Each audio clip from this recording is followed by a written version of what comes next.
A sailor aboard a whaling vessel observes the deteriorating moral condition of the crew under the obsessive influence of their monomaniacal captain, bent on vengeance against the white whale that took his leg, in the 1956 adaptation of Herman Melville's classic, Moby Dick.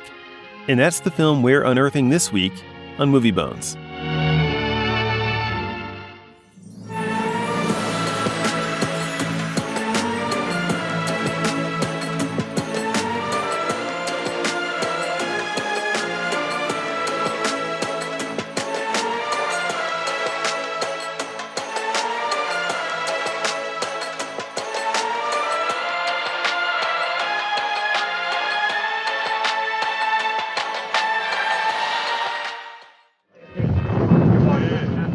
Whales do that? Why, bless me, whales can do anything. A whale can jump up like an earthquake and come down on you like a mountain that's somehow put to sea.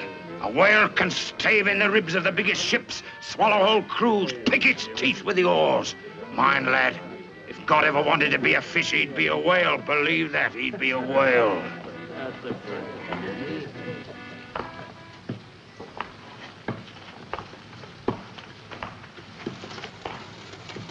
Ahab. Who's Ahab? Captain Ahab to you. Who's Captain Ahab? Aye. Ahab's Ahab. Music! Music! That was Ishmael talking with another crewman whose name escapes me right now. He's one of the not as well-known characters in Moby Dick. But everyone knows Call Me Ishmael, right? I mean, even if you've never read Moby Dick, that's what you think of. He's the character through whose eyes you see the rest of the story. But in this movie, you wouldn't hardly know it, really, would you?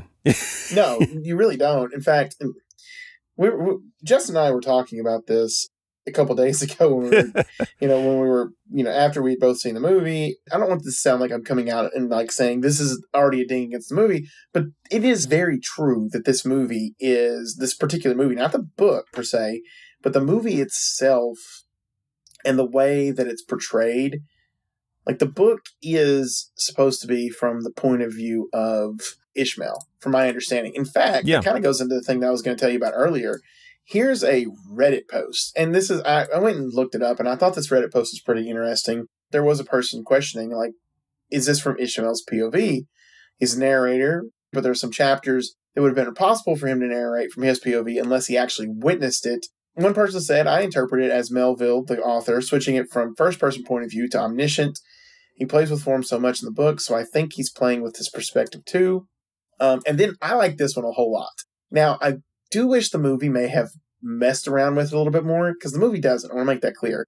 Someone says he's an unreliable narrator. Ishmael just assumes that's how they would talk to each other when alone, because that's what he gathers off of them. And I'm like, man, that would have been really good if they were able to do that in the movie. The problem is that they just don't do that in the movie. In fact, like you're saying, and like we've already talked about before, there are times where,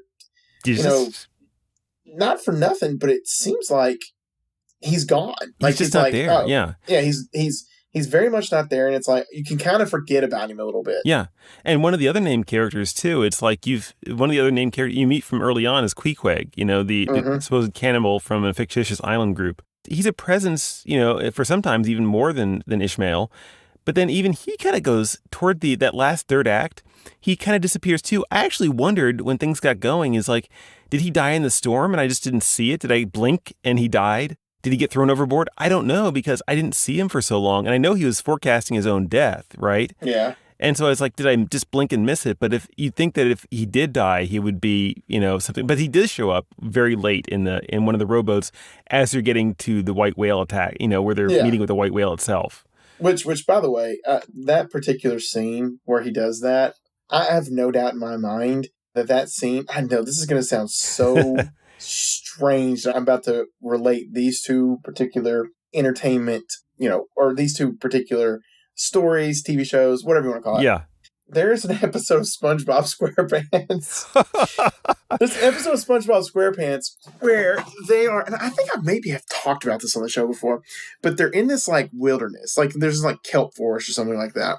and they're listening to a magic conch. The conch itself is just like one of those string toys where you pull it and it tells you what to do. Yeah, and that sounds basically, SpongeBob, yeah. It tells them, like, they say, what should we do?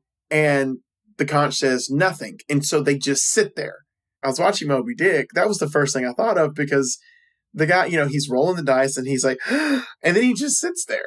And I'm like, it's like, and they said, it's like, oh, someone explained it and everything to Ishmael, because Ishmael's like, freaked out. And I'm like, is he just going to sit here for this movie until he dies? Yeah.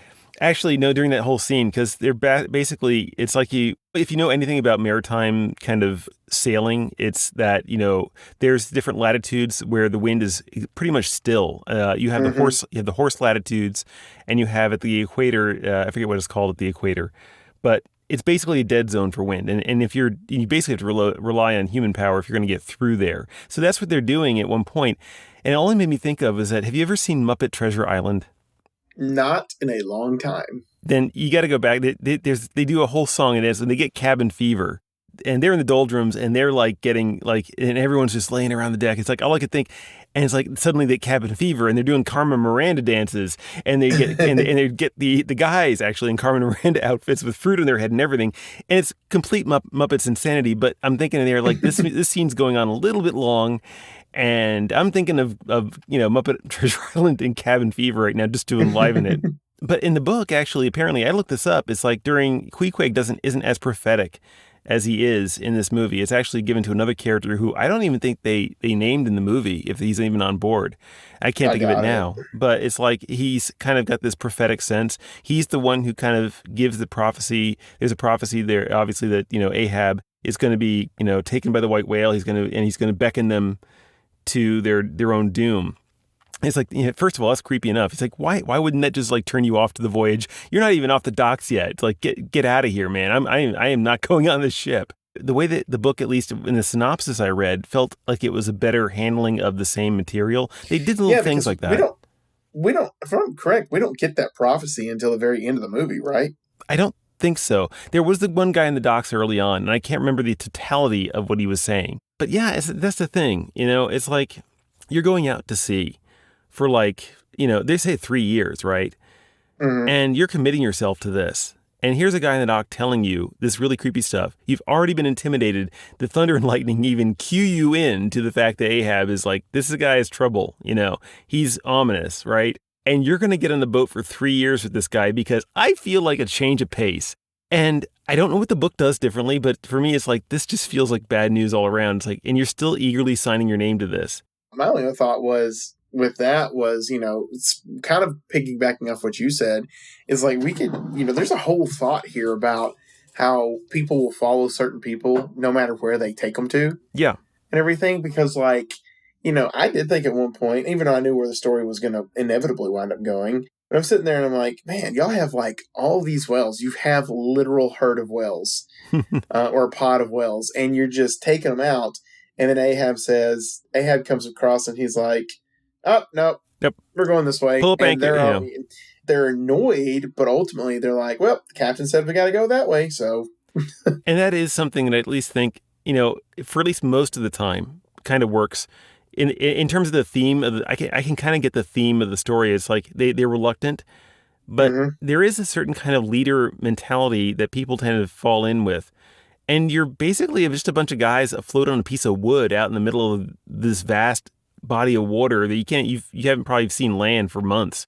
And it's like, and so you can see where that kind of that dynamic. It's like even it reflects itself in many different ways. You even have Ahab, someone saying that, Ahab is the captain out here. It's like his word is the law out here because what else is there? Where else would you go for law? It's his word, right?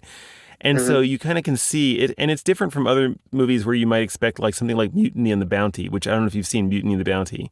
I don't think I have. I know what it is. I mean, I've heard of the movie, but I think it's slightly overrated. But anyway, that's a different movie. But at least in that movie, it's about a mutiny, right? The crew get fed up and they revolt against the authority of the captain. Yeah. In this case, it's like it's saying something different. It's saying the leader mentality actually percolates down to the people on deck in a very large degree, such that the overwhelming majority of the crew are on board, eventually become on board with it. Even the guy who's most at the last moment, and that's the one holdout. You know what I'm talking about? The one who was the last to convert.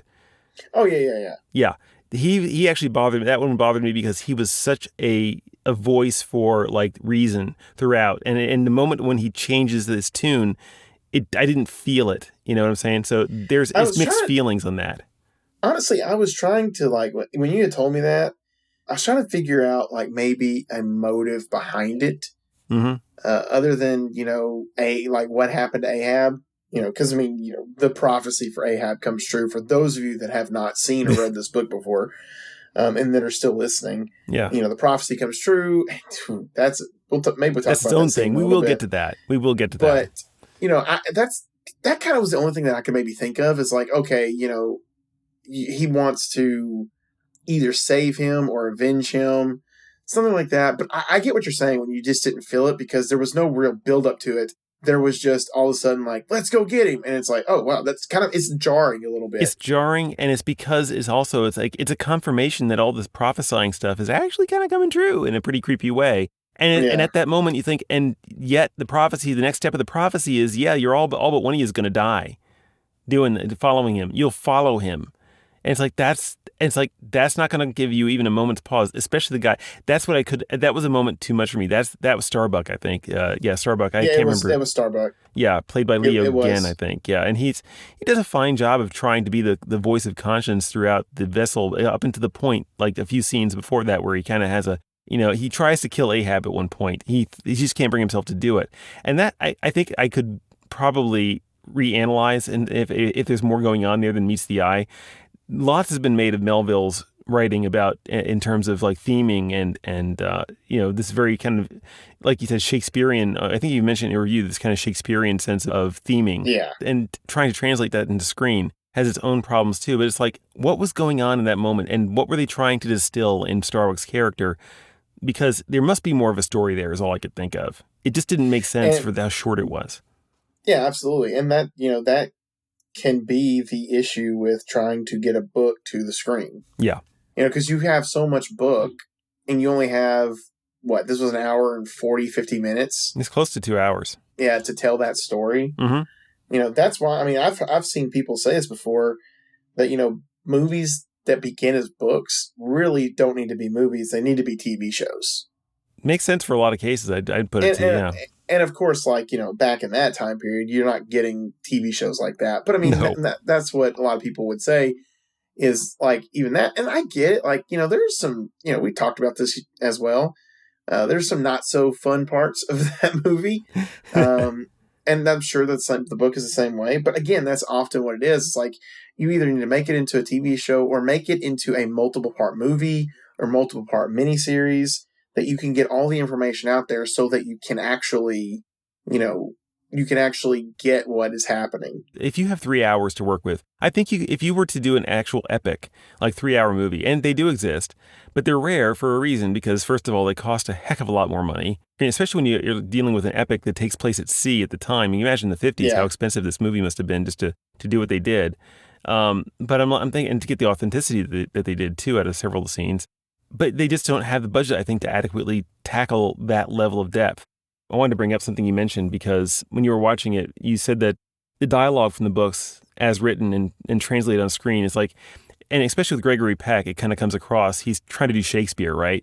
Yeah, I felt that way, hardcore. It just sounds very Shakespearean as you're listening to him talk about it. And one of my biggest critiques of this movie is, and this is nothing against Gregory Peck as an actor. He is a fantastic. There's not been a movie yet that I've seen him in that I've looked at and just didn't like it, especially his performance. But that's also the same time, that's the kind of the problem with his performance in this movie is it feels like he's trying to deliver the line in a very Shakespearean way, like you would see on stage, an actor on stage do it, and not in the more humanistic way that would probably be good and needed for a, being on a boat. Yes. These are real people going through real things, essentially. That can be very jarring. Mm-hmm. And it can make it feel like it's not as authentic as you want it to feel. It feels like he's playing to a different kind of audience, As a counterpoint to that, have you seen the Jeff Bridges version of True Grit by any chance? Oh yeah, I've saw it in theaters, and I have not seen it since. I don't think, but I've saw that movie in theaters. If you look at the kind of dialogue that they're saying in True Grit, they are also hearkening to a more formal style of speaking that you would see in other kinds of media, and it's almost like they're taking the dialogue, off the pages. They're not making it less formal in some places. They don't include the apostrophe if there is one. There might not be one, and so it comes off sounding more formal. But the way that the actors play it is still so in the moment. So I think there was an option there to, as an actor, to choose that some of the choices I think that were made in his character, whether they were him or the director trying to lead him a certain way, I don't know. But at least I think there was a better way forward, for that kind of, if you're trying to bring the literary to the screen, which True Grit was a novel first as well, to keep them both in the same, to kind of bring the two halves together. It can be done. I do believe it can be done. Yeah. Oh yeah, absolutely. And it's just, and again, that's just a choice that was made. And it goes the way of, the very Shakespearean. Shakespearean.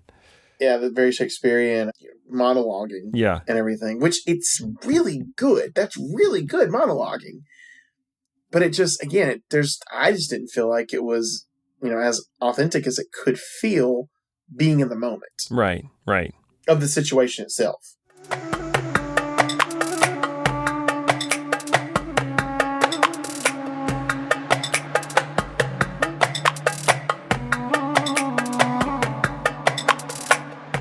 So I wanted to do something a little bit fun with this because you've seen Star Trek Wrath of Khan, I presume, yes? I mean, yeah, I know the movie. So if you haven't seen it for a while, there's a direct lift. There's several direct lifts from Moby Dick in that movie, all by Khan himself. So I just want to say, who did it better? And I put these together as like, you guys decide out there, and we'll talk about it too, but decide who does it better. Hell's heart I stab at thee. For hate's sake, I spit my last breath at thee. From hell's heart, I stab at thee. For hate's sake, I spit my last breath at thee. Pretty good competition, I think. Yeah, and that's probably one of those scenes that's kind of goes against what I said just a moment ago. Because he has no choice but to be in the moment. Yeah. I think I like Gregory Peck because he's what's going on. But he's on Moby Dick. And I just love that scene so much. But it feels a little bit more raw than the sinisterness of Khan saying that. There is. That being said, I like how Khan says it too. I love when a bad guy is sinister like that. Yeah.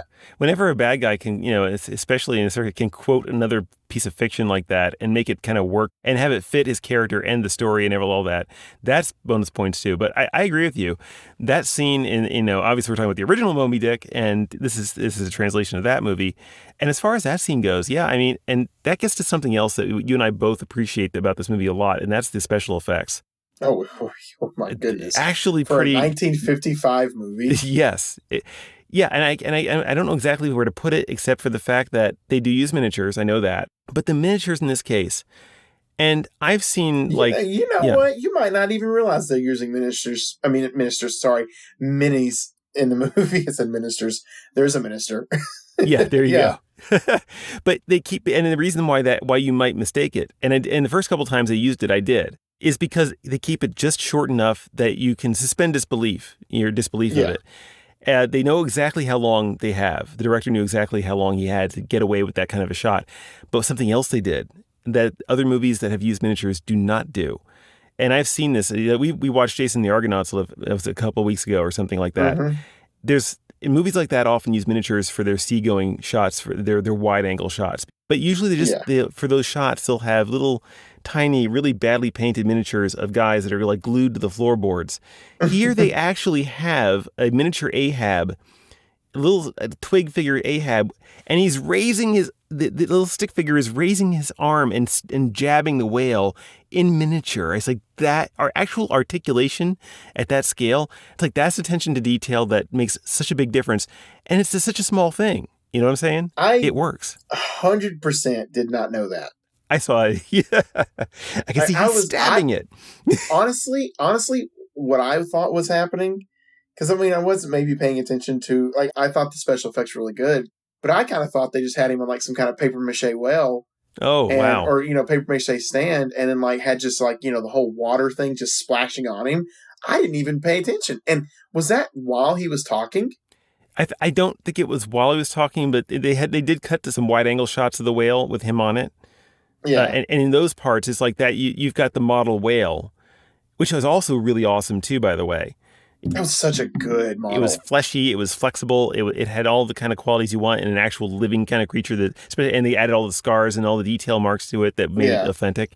And then you had this little miniature Ahab stabbing it just enough for that. Again, not for very long, but just enough to notice it and say that passes muster. I really have to give some props to the movie for that. And I'll give extra props too. It's like, and this is kind of regrettable too, because they only banned, I don't know if you know this, they only banned whaling like in the mid-'80s, 1980s. Mm-hmm. And so this movie obviously predates that by several decades. And so there's footage, I think, that they use of actual, it has to be, of actual whaling. And you're getting to see kind of like, and I think that when they bring blubber on board and boil it down, I think that looks actually like actual blubber, for like whale blubber, which would not be possible, after that time, after they banned it like that. It's like, so you're getting to see actually some of the violence perpetrated in whales as a bit of authenticity, extra bit of authenticity for the film. I mean, it's regrettable. It's I don't endorse that at all. But there's a reason why it was banned, because they're first of all, they're more intelligent creatures, but also it's like, it's like you're going to be hunting these things to extinction. In any case, I thought, man, that's a really historical marker and a bit of authenticity at the same time. It's kind of hard to feel about it when it's just kind of one of those, like you like to say, it's like a marker in history. It shows you the time period that you're filming it in. Which, by the way, that's something, not necessarily what you were saying, but to kind of piggyback off what you were saying as well. Like, it's just kind of amazing to me how they capture the intelligence of whales.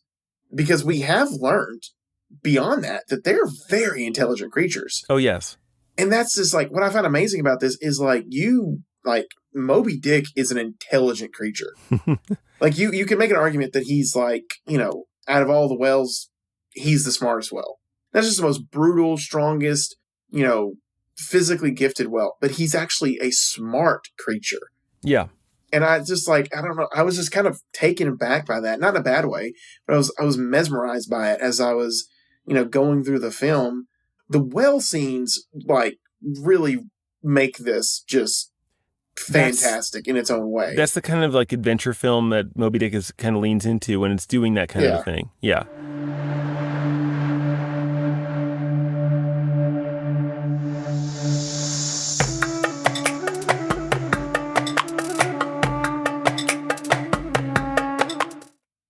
Orson Welles, actually, for having such a big name, they got his role right out of the way, didn't they? Someone must have called him and said, "Hey, you want to preach a sermon?" He said, "Sure," because that's what he's there for. And he preaches like what, like I think what amounts to like a 5 to almost 10-minute little sermon. He goes on pretty long ways, which is probably why he got to. He's like, "This is going to be a long speech, so go ahead. We're going to get Orson Welles for it." And it was very well done. Yeah, it was. It kind of sets you up for, what's about to happen for the rest of the movie without telling you what's about to happen for the rest of the movie. I thought there's going to be a very religious aspect to this film, and I thought that he would be on there with them as they go through this. But I did think about you during that scene too, because it's like you're a pastor, you've done sermons, and there he is, like, what would it be? Hey, can you picture yourself mounting a pulpit like that? Do you see the pulpit? You know what? Yes, I saw it. And you know what? When you told me that, I thought for a second, I was like, I've actually seen some pulpits like that. Oh my goodness. Are you and kidding me? A part of me. Yeah, I've seen some pulpits like that. There was almost this part of me. I kind of wondered, this was filmed in America, right? I believe so. It may very well have been filmed on location. And I'll tell you why in a minute. But go ahead. Well, the first thing I thought of was like some Methodist style pulpits. Okay. Which can be like that. Yeah, like I've seen some out there like that. So I had wondered, and maybe I should have looked it up, like where they filmed that particular scene at. But yeah, I've seen some pretty wild pulpits out there that are high up and like you're just in a little cylinder. Yeah, yeah. I've seen some. There's not like the bow of a ship or anything, but a few Catholic pulpits where it's like or call them ambos, but it's like they're raised up on their own separate staircase. And so I've seen a couple of those, usually in some of the older churches. When you said about the authenticity of the location, it reminded me they kind of pan across a whole bunch of names on the wall as they're going through the church. And there's even the name of the tavern that goes in. It's like the person it's owned by is named Coffin. And this is actually significant to the family I married into because it has a coffin name that goes back all the way to Nantucket Island.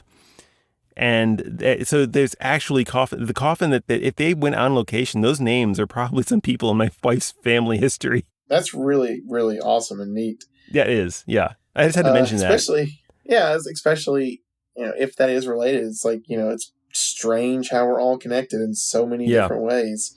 For all of you people that have ever been in English class out there, the writing credits, the screenplay credits for this movie, one of the screenplay credits is actually Fahrenheit 451 writer himself, Ray Bradbury. Yeah, I've never read Ray Bradbury. But it did make more sense to me why those lines were written in the way they were, even if they were pulled straight from the book. Because I'm like, this is a guy's classical literature in his own way.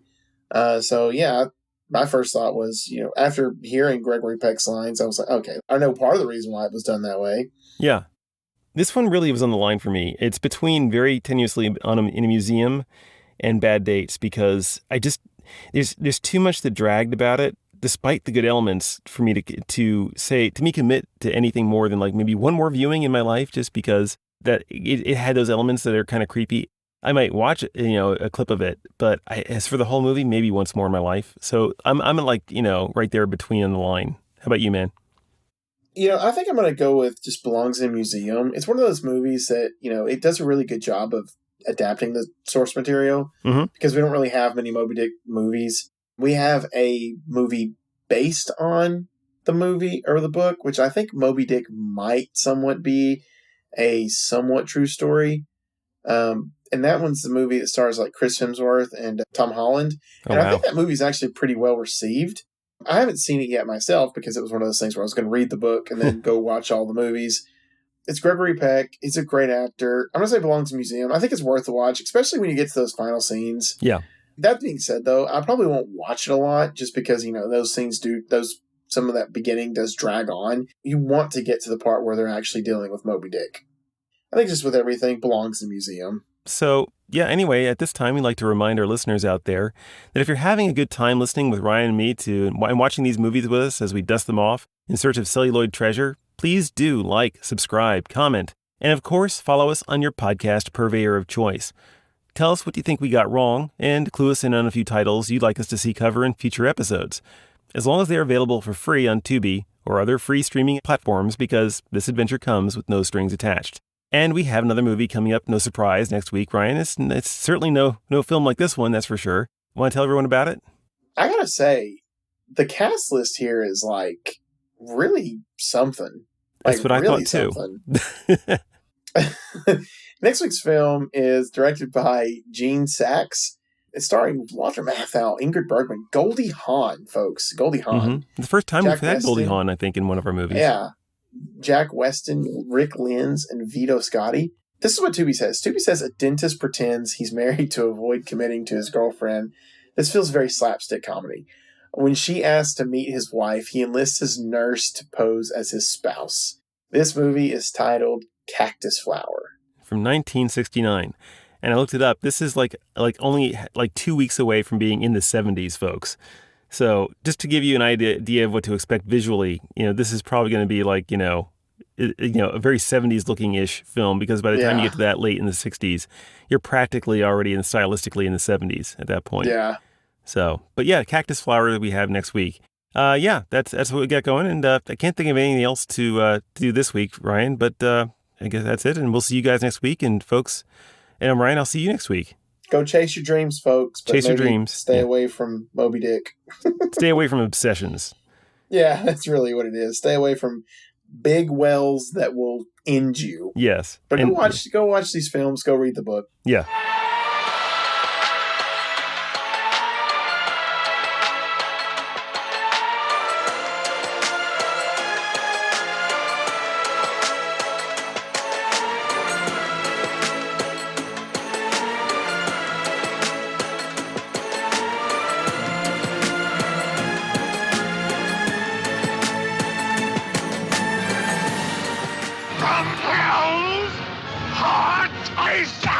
thee! For hate's sake!